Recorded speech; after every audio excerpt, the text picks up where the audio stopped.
دجال کو جو معجزات دیے جائیں گے کیا وہ اللہ کی جانب سے ہوں گے یا ہماری آنکھوں کا دھوکہ ہوگا؟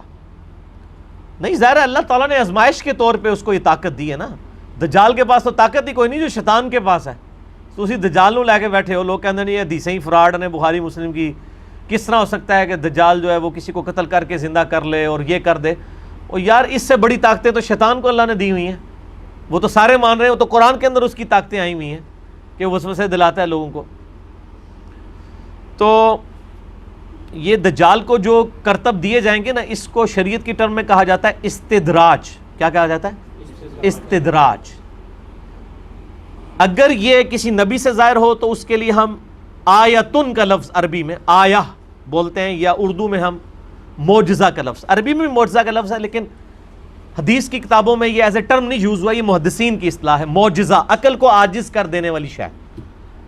اور کسی اللہ کے نیک بندے سے یہ چیز سرزد ہو اسے کہتے ہیں کرامت. اور اللہ کے دشمن سے سرزد ہو تو اسے کہتے ہیں استدراج. استدراج، کرامات اور معجزات. اور ایک اور چیز ہے ایلوژن، آنکھوں کا دھوکہ.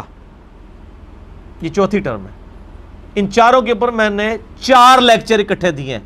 7 گھنٹے کی گفتگو. مسئلہ نمبر 131 ABCD وہ آپ دیکھیں. اللہ کے فضل سے اپنے حوالے سے وہ ایک یونیک کوشش ہے. تو آپ کو یہ سارے معاملات کلیئر ہو جائیں گے. اور یہ ساری جو شعبدہ بازی ہے نا، یہ صرف ادھر نہیں ہے. کل مجھے ایک بھائی جمعے کی نماز کے بعد ملے، پرسوں. تو مجھے کہہ رہے تھے کہ وہ میری بچی کے اوپر کوئی جنات کے اثرات ہیں اور اس طریقے سے وہ فلاں بزرگ کے پاس گئے تو وہ انہوں نے علاج کیا تو ٹھیک ہو گیا. اب میری وائف کے ساتھ ہے، میں ان کو لے جاؤں. اور میں نے کہا میرے بھائی وہ علاج کروانے کے لیے آپ جہاں بھی لے جائیں علاج تو ہو جانا ہے. اس کی وجہ یہ ہے اس کے لیے مسلمان ہونا بھی کوئی شرط نہیں ہے. آج کل ڈسکوری چینل کے اوپر ایک پروگرام ہنٹنگ کے نام سے چل رہا ہے. آپ میں سے کسی نے دیکھا ہے وہ پروگرام؟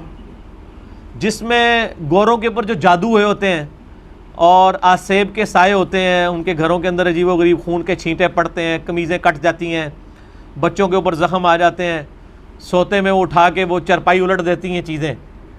اب اس کو بھی سائنس مانتی ہے کہ یہ علیحدہ سے ایک پیرلل میں ایک نظام ہے پورا جنات کا، شیاطین کا.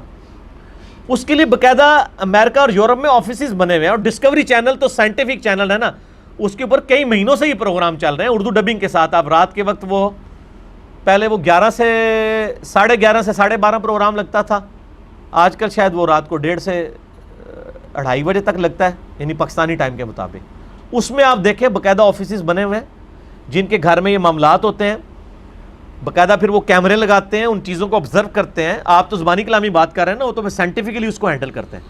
پھر وہ ان دفتروں میں فون کرتے ہیں، باقاعدہ پادری ہائر کرتے ہیں بڑے پیسوں کے اوپر.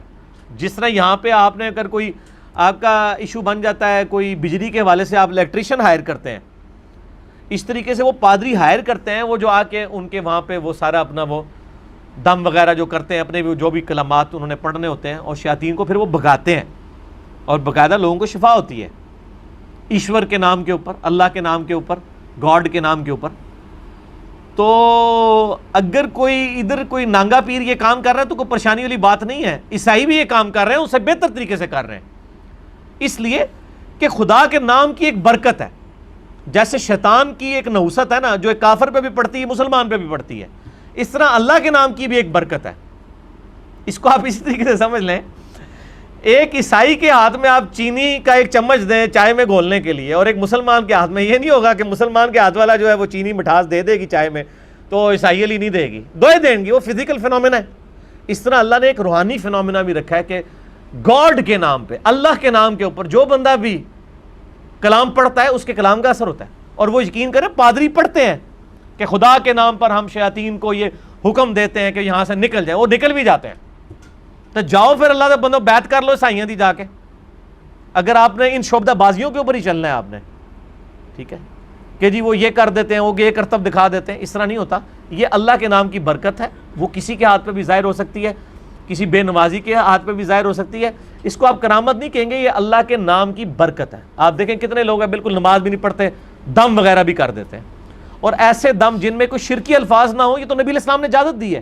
صحیح مسلم میں حدیث ہے کہ اپنے زمانے جاہلیت کے دم مجھ پر پیش کرو، اگر اس میں شرکی الفاظ نہیں تو ان دموں کو ویسے ہی کرتے رہو. اور نبی علیہ السلام نے ہمیں جن شیاطین کے اگینسٹ بخاری مسلم میں، ابو داؤد میں، مسند احمد میں جو وظائف موجود ہیں، مسئلہ نمبر 109 ہے میرا جنات تعویذات کے اوپر. موٹے موٹے وظائف ہیں. آیت الکرسی رات کو سونے سے پہلے ایک دفعہ، صحیح بخاری میں 2311 نمبر حدیث ہے. صبح تک ایک فرشتہ حفاظت کے لیے مامور ہو جاتا ہے. جو صبح ایک دفعہ آیت الکرسی پڑھ لے شام تک اللہ کی حفاظت میں، جو شام کو پڑھ لے صبح تک اللہ کی حفاظت میں. لا الہ الا اللہ وحدہ لا شریک لہ، ابو داؤد میں حدیث ہے، لہ الملک و لہ الحمد وہو علی کل شیء قدیر. ہمارے صبح شام کے اذکار میں بھی یہ موجود ہے، گرین کارڈ میں، بلو کارڈ میں بھی. تو وہ اللہ تعالیٰ کے طرف سے قلعے میں آ جاتا ہے. ترمذی میں، ابو داؤد میں حدیث ہے، بسم اللہ الذی لا یضر والی دعا پڑھ لیں 3 دفعہ صبح اور شام. صبح پڑھ لیں گے شام تک حفاظت میں، شام کو پڑھ لیں صبح تک حفاظت میں. اعوذ بکلمات اللہ التامات من شر ما خلق، صحیح مسلم میں وظیفہ آیا ہے.